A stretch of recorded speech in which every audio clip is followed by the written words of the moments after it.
First, let me express my sincere thanks to the organizers for having invited me to this program and having given me a chance to share my thoughts on this disease with this audience. I also feel happy to be here because I see a lot of faces which are familiar to me among the audience. Another reason is that there are a lot of senior physicians sitting in front of me. Many of them I know personally. Many of them are expert physicians. In front of them only I am trying to say what I know about Vadarakta. So I am well aware of the capacity of the audience as clinicians. And I also feel that what I am going to talk here may be familiar to a lot of doctors sitting here because they were my students years back. So those people may please bear with me. Others, if they feel that this is in some way useful to you, please accept and try to improvise your clinical profile.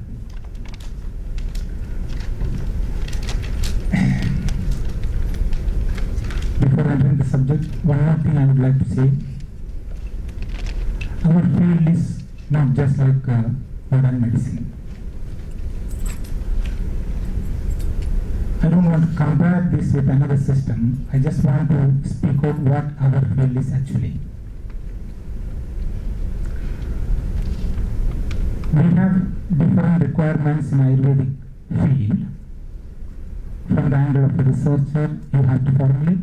From the angle of academician, you have to formulate.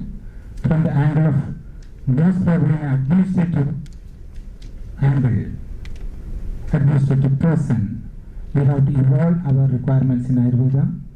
And then lastly, or most importantly, as a clinician, what is the level of knowledge you require in Ayurveda? The modern science and all these things are well coordinated or more coordinated than our field. So it becomes easier to convey the knowledges required by each of these categories and easily get accepted throughout the world. And they go in for more the way of the physical science to document, to teach in all aspects, so that you get a better acceptance in the first site itself. Our problems in making these requirements uniform is starting from the academic level itself. We have not formulated a uniformity in teaching this Ayurvedic course, making a uniform pattern for the practitioners, making a uniform pattern for the research methodologies, and so on. So what happens ultimately is we are left with no other option but just to copy down what they are doing. So that is accepted worldwide. Whether it is in a right way or wrong way, that's a different issue, but it has got a more wider acceptance. So we just copy down all those methodologies from the modern science. Here, I just try to present my views on arthritis, which will be more suitable to the practicing community than any other group. When I was invited to talk about this, I asked what could be the better option from the angle of audience, not from my angle. So I was told that the clinicians, most of the practitioners are attending the meeting. So I suggested that most probably they will welcome only if there is some element of conviction as far as the practice is concerned. So I just try to make it from purely an Ayurvedic angle. I don't want to touch upon this modern angle, not because I'm not familiar with that. I was a teacher of anatomy for 20 years, so I have a touch of modern science as well. I just try to make it purely Ayurvedic. For example, if Suppose we are practicing this system maybe 200 years back, and maybe you are practicing this system in an area where no other facility is available, and you are bound to show the results under some threat. Suppose you are left with no other option, you have to create it. So most of us will do it, I'm sure, because you have the stuff in you.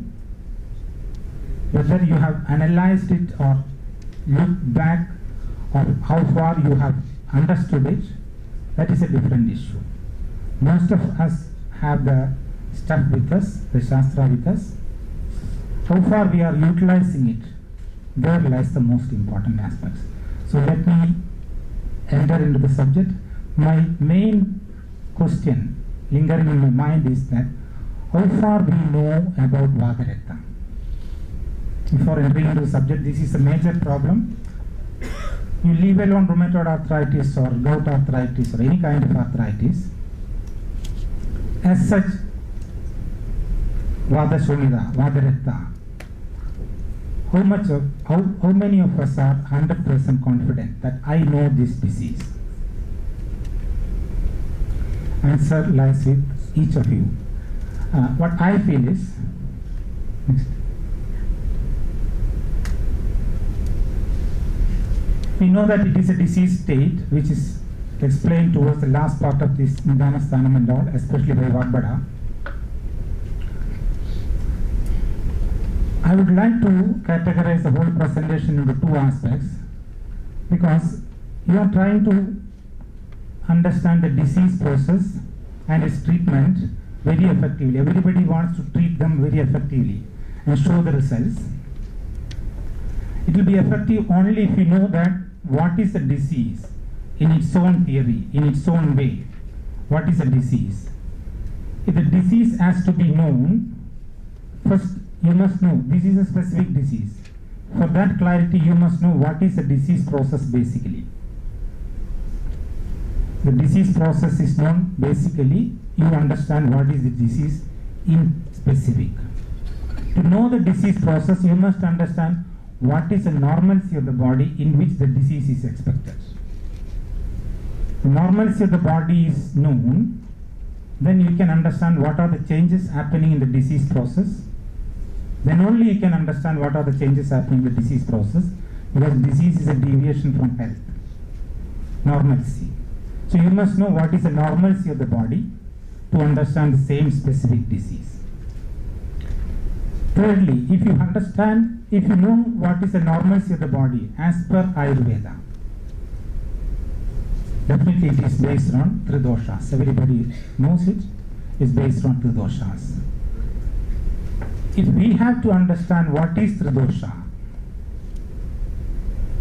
like what everybody is doing nowadays, I think no physics or chemistry based science will be helping to have a 100% conviction in the theory of tridosha. This is what I have felt.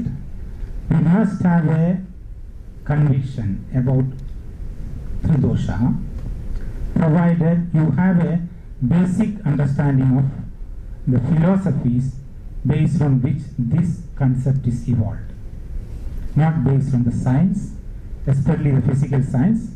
It is not based on the physical science. This theory of tridosha is evolved.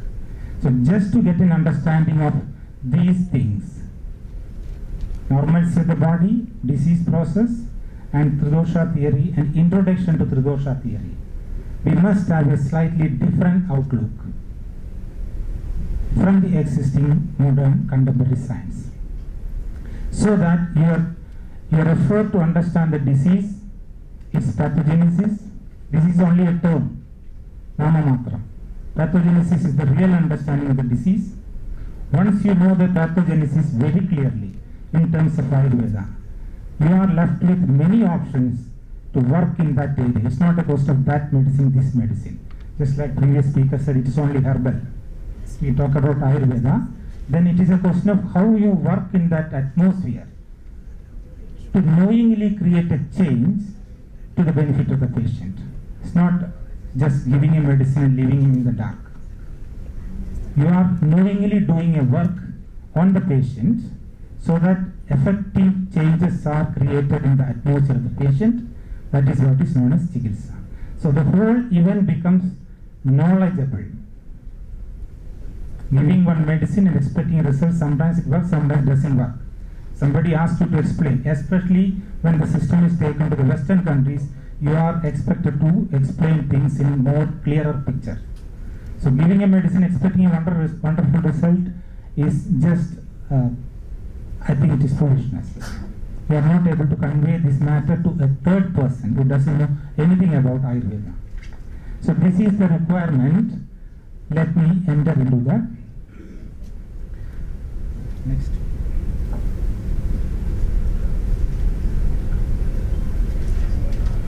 I'm not trying to make it spiritual. Please bear with me again. I used to say that the entire Ayurveda is a Shastra developed in India. Definitely it must be based on the Indian thought process in the olden ages. It's not based on a system that is developed in Europe, which is based on the physical sciences like physics, chemistry and all. So this is a system developed in India, and all the Shastras developed in India will have a common line of thinking, common methodology of thought process. That is what you say Indian thought process, which is based on Vedic knowledge and Upanishad and philosophy. No, I don't want you to become a philosopher. Just for a reference, I'm just putting it. The absolute truthful nature of this world is explained in Vedas in a very crude way. Say everything, essence is one. Which is further explained to have a direct experience of what is the truth. That explanation happens in Upanishad. And since we are living in this phenomenal physical world, those truthful status has to be further explained in the phenomenal context. That is what is done by philosophy. So I think there is an absolute subtle state of Vedic knowledge which is explained little more clearly in the Upanishads to have a direct experience of that, and that without contradicting that explanation, this world, what is seen around you, the phenomenal world, is explained in philosophy. Basically, this has been accepted as a methodology of science, methodology of Shastra in Ayurveda. What I wanted to say is, you have the phenomenal world explained in the philosophy, what is seen around you, but its metaphysical stage is further explained in the Upanishads. Still the higher status, the real stage, is explained in Vedas. You accept the fact that there are three planes existing for anything which is living. So what happens is that you have a method of expanding this base reality into a manifold level as and when required. If you don't want that, if you want to know the absolute status, same time you can comprehend and reduce to the base level where you can interact with freely. If you want a total knowledge of what is happening, you can bring it down. If you want to expand it, you can expand it infinitely. That methodology of comprehension and deduction and expansion, which is very similar to mathematics. We do it in mathematics. Like when we go first time to moon, you don't know the distance, but you calculate in your smaller parameters. Later you expand and you get an accurate precision in finding out the exact disease to the moon. So mathematics, we are doing that expansion and comprehension. A plus b whole square is equal to a square plus 2ab plus b square. You reduce it to your level so that easily it can be conveyed, you can deal with it, and whenever you want an expansion, you can do it. So the method of expansion and comprehension is the methodology we have adopted from this Vedic understanding. This very clearly you can see as far as the individual is concerned. Ayurveda is not just a medical science, as everybody know. It is a science of whole life. Whatever is required for an individual in a healthy status or a disease status, what is required for the whole plane of the individual is described. Even in Jara, we know that Karunardram Manas Shuddham Sarva Jara Vinashanam. We say Manas is clear, that is a complete relief of Jara. It's not medicine. So when we do something, when we talk about a disease as cure, it is a total, perfect, 100% cure. For the physical plane, metaphysical, mental plane, and the effect goes to the spiritual person, the person, when we call it as the person. So this atmosphere of understanding, the method of understanding the individual, we agree that everybody has a physical body functionally, which is nothing but 5 sense organs with which you are interacting with the world. Beyond this physical plane, it is a metaphysical mental plane which is involved in all activities of your sense organs. And beyond that, there is an owner who is manipulating the mental plane and physical plane in any of your activities. This is much evident when we describe what is happening in the deep sleep. Gada Nidra. When you have the body totally under rest, mind is not operating, and in the morning you get up and you say that I had a good sleep. The question arises, how did you know that? Mind was resting, body was resting, not functioning. Still you had a knowledge created. So it clearly indicates that the knowledge or experience is happening in a faculty which is something different from the mental plane and the physical plane. So we agree with that an individual comprises a physical plane, a metaphysical mental plane, and a spiritual plane. And ultimately the benefit of the treatment goes to that spiritual plane also. So when we deal with the diseases, we have to deal with the physical plane and mental plane very, very clearly. In any kind of disease. Even in the description of Jara, Purva Rupa, we see that irritability is a major symptom as per our description. So I just wanted to say that anytime you can expand and comprehend, this method of expansion and comprehension, whenever things are multidimensional, complex, or rather confusing, you have a possibility of reducing it to your level and then work on that level. Whenever it is needed, you can expand and show it to the unlimited levels. Okay? Next. So I just wanted to say how this theory of Tridosha has been evolved. Okay. So as an individual, your physical parameters, physical faculties are 5 sense organs to interact with the outer world, to know anything in the outer world. Knowledge is experience. So when you try to know what is this body, what is this disease, what is this world made up of, your physical faculties are limited to 5 sense organs. Okay, 5 sense organs, through the 5 sense organs, with the help of mind, you are looking out to the world and trying to see what is it made up of. So you have only 5 functional outlets to gather information about the whole world. So each of the information you collect through these 5 outlets will be of 5 varieties of information gathered, and it cannot be 6 varieties. Fundamentally, basically, it can be of 5 varieties information collected about the constituent elements of the universe. That is how the theory of Panchabhuta concept has come. That you cannot change as long as this theory is existing in India. As long as this Vedic methodology is existing, you cannot make it 4 Buddhas or 6 Buddhas. It will be always 5 Buddhas, as long as you are looking at the world through this prism. Okay, so 5 Buddhas are nothing but the structural concept of the whole universe. I say structural concept of the whole universe. So in a functional body, we know that everything is changing. Every second everything is changing. According to our science, according to modern science, everything is changing every second. We say Chiyade Anenegi Shariram. Every second it is changing. Towards a decay it is changing. So in a live body, functional body, these 5 elements are remaining in the combined form. They are not independent, they are remaining in the combined form, in which we say that Prithvi and Jala make up the gross structure, Vayu or Akasha make up the subtle part, and Agni remains in between with the Jala. This is the concept of Panchabhuta in the functional body. Okay. So in that aspect, you see that the gross structure, what you see, is definitely dominant with Prithvi and Jala, and subtle part is with Vayu and Akasha. Agni is remaining in between. So thing is that what you understand from the structure. Structure is only a name. We know that Dravyam, Gunam and Karmam. Dravyam is for name. What you understand from the Dravya is the properties reflected by the Dravya, which is nothing but the Guna. So what you interact, what you try to understand is the properties of the matter, and matter is named always. So structural understanding is almost like the Dravya.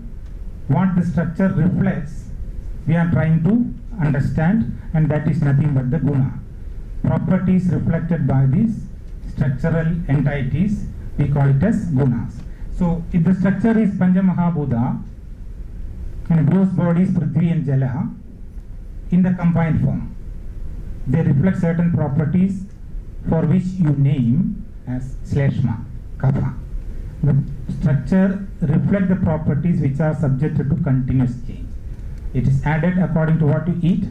It is reduced according to the transformations or utilizations. So every second it is added and deleted.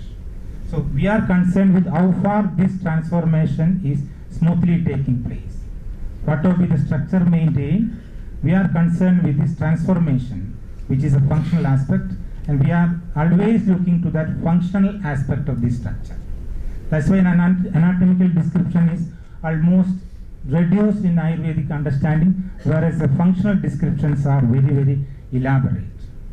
I think this theory now goes in line with the modern understanding of structural functionality concept in neurology, at least started recently. Structural understanding is not sufficient to describe most of the diseases in neurology.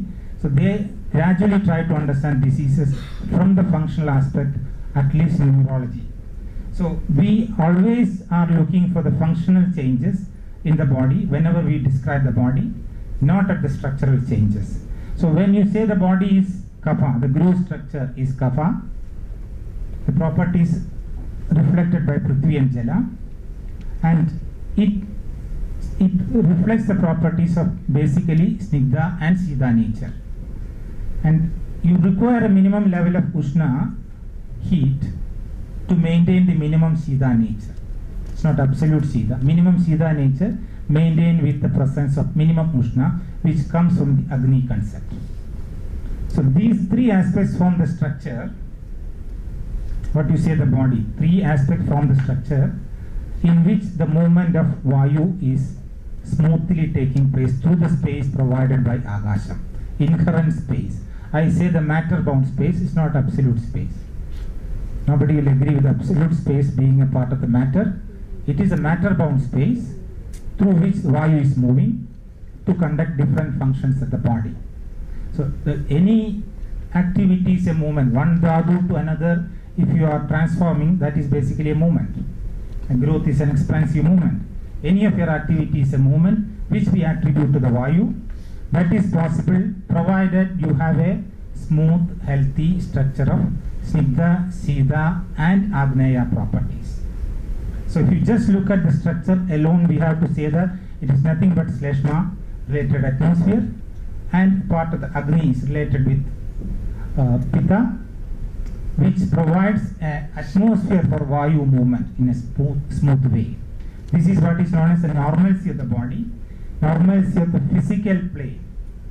When we say Prakriti, this is a normalcy of the physical plane alone. Okay? So Snigdha, Siddha and Agneya is atmosphere required so that the Vayu movement is very, very smooth. This is what is known as physical Prakriti.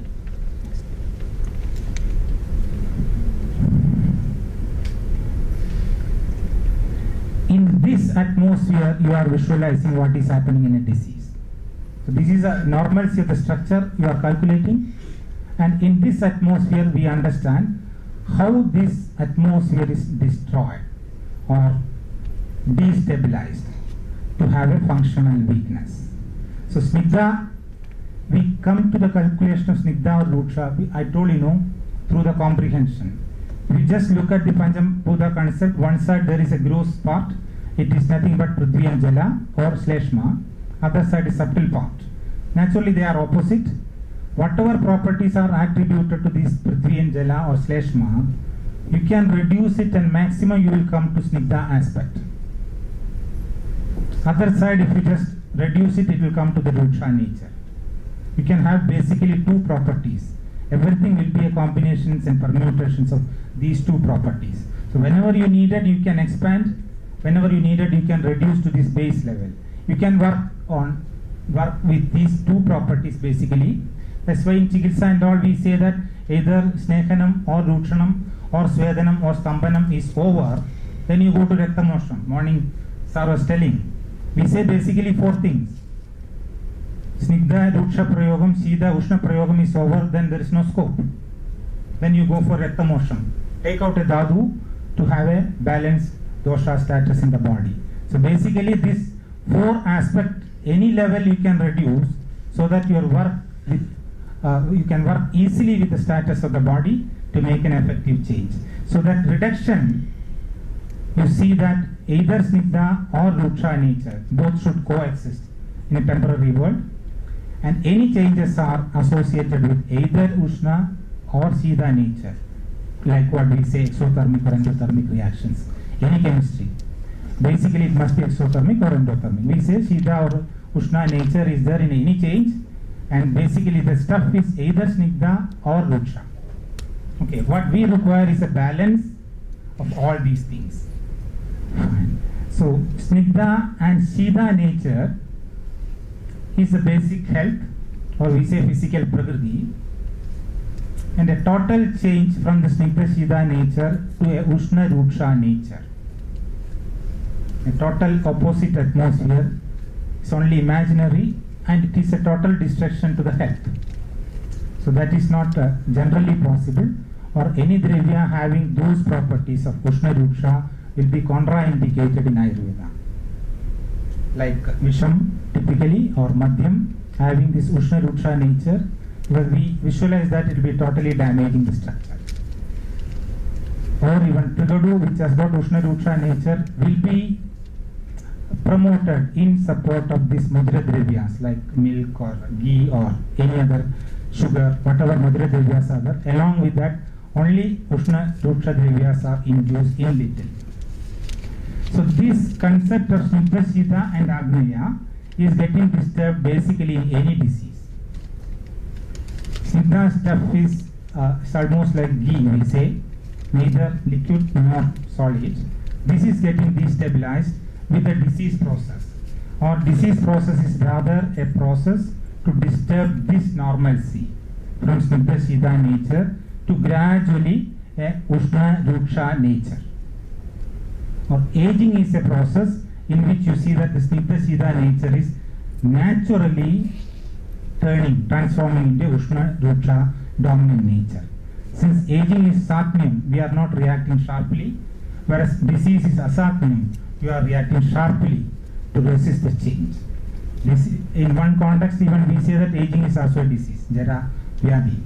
So reason is that from the Snigdha Sida nature, an opposite Ushna Ruksha nature is gradually established when the structure is systematically damaged.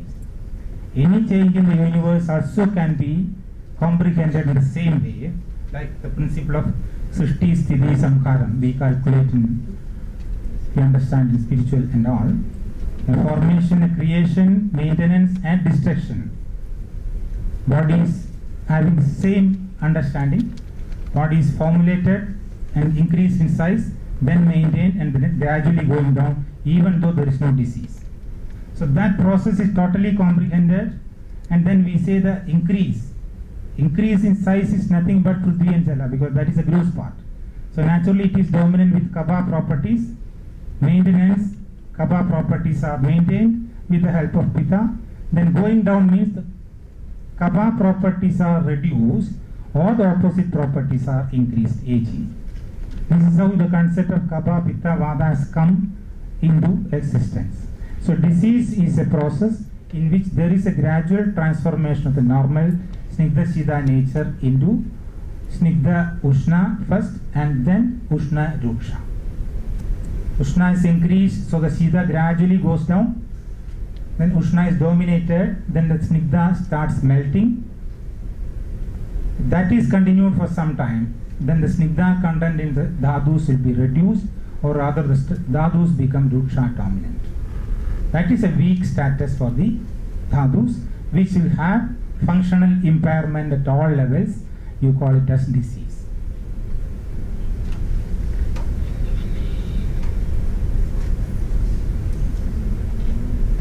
Can you add one more thing? That is why this Grita is as the Best thing. Best thing for Vartaki. Yeah. Kridam is having all these systemic properties like Snigdha, Shida and Agneya nature. Snigdha, Shida is well taken into the body. Then Grita shows its Agni content. Only when it is digested well, then it becomes Deepanam. If it is not digested well, it cannot be Deepanam. That's why in Grahani Chikitsa we say Snehameva Param Vidya Durbala Anala Deepanam. But in practice, nobody will be giving ghee as an initial medicine. You can't give it. Once you make an increase of Agni, stabilize the Agni, then ghee is the best thing to continue, so that the Agni is stabilized for a longer time. So it has got Snigdha Shida properties. It's not Ushna. At the same time, it is Deepanam. That means Prithvi and Jala are contributed in proper proportion. Once it is taken, then it is prominent for Agni. So it is known as Deepanam aspect. Otherwise, Snigdha Shida properties or Dravyas having these properties will be generally Stambanam. It will not be Deepanam. Ghee is an exception. Gold is an exception. That's why these two are considered as the best things, best Dravyas in Ayurveda.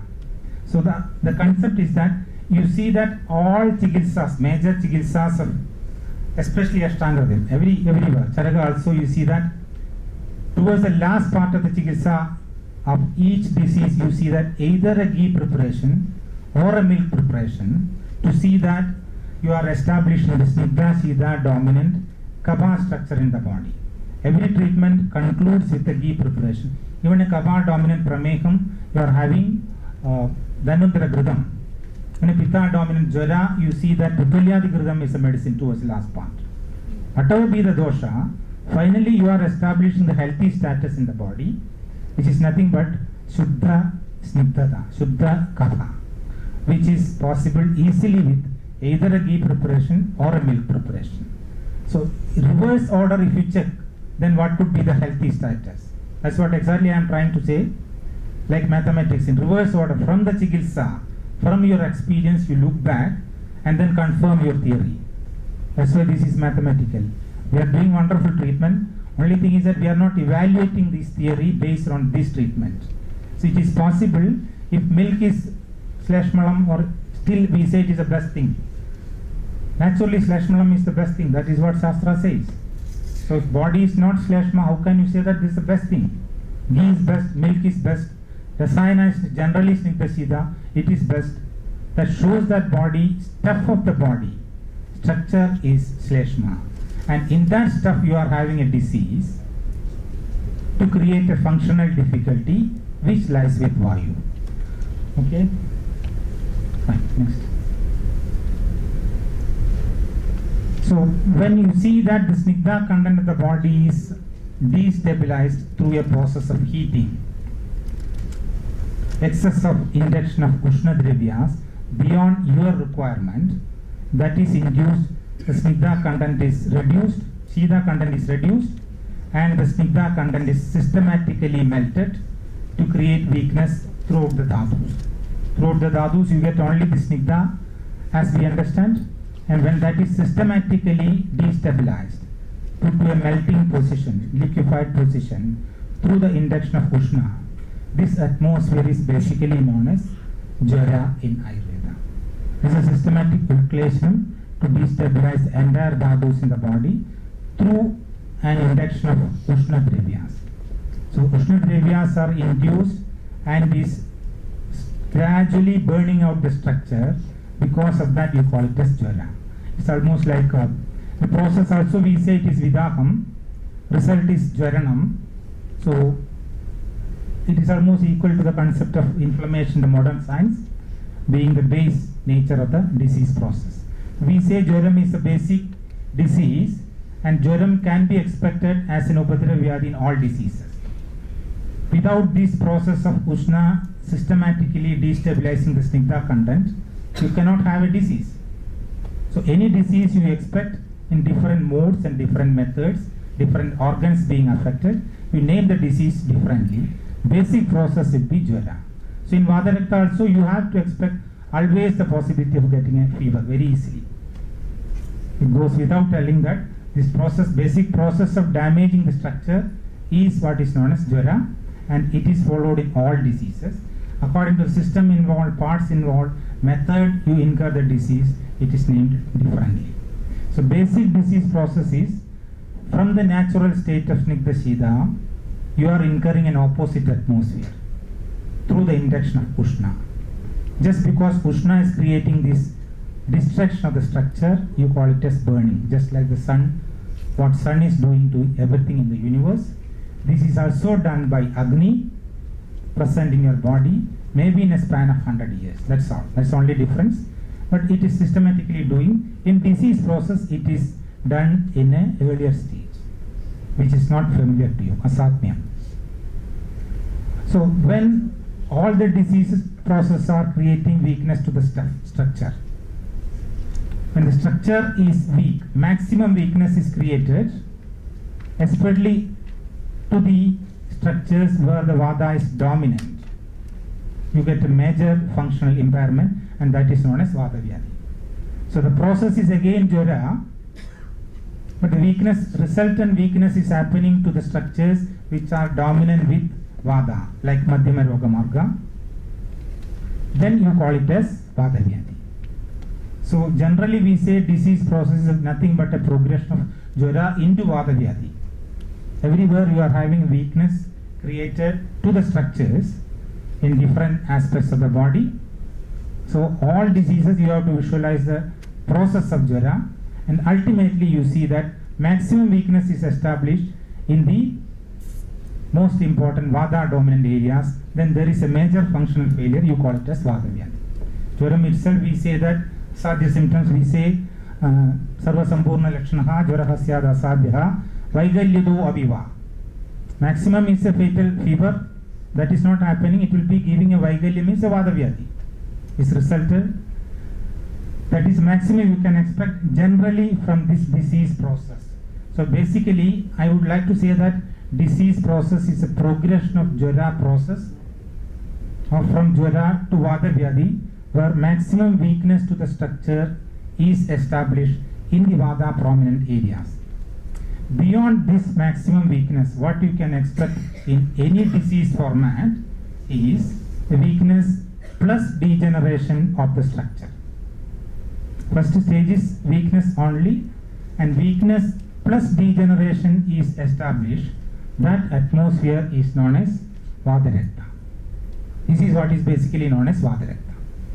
Maximum weakness you call it as Vata Vyadhi only. Up to that you have only 3 doshas involved. Kapha dominant structure with the help of Pitta getting disturbed so that the Vata functions are totally impaired.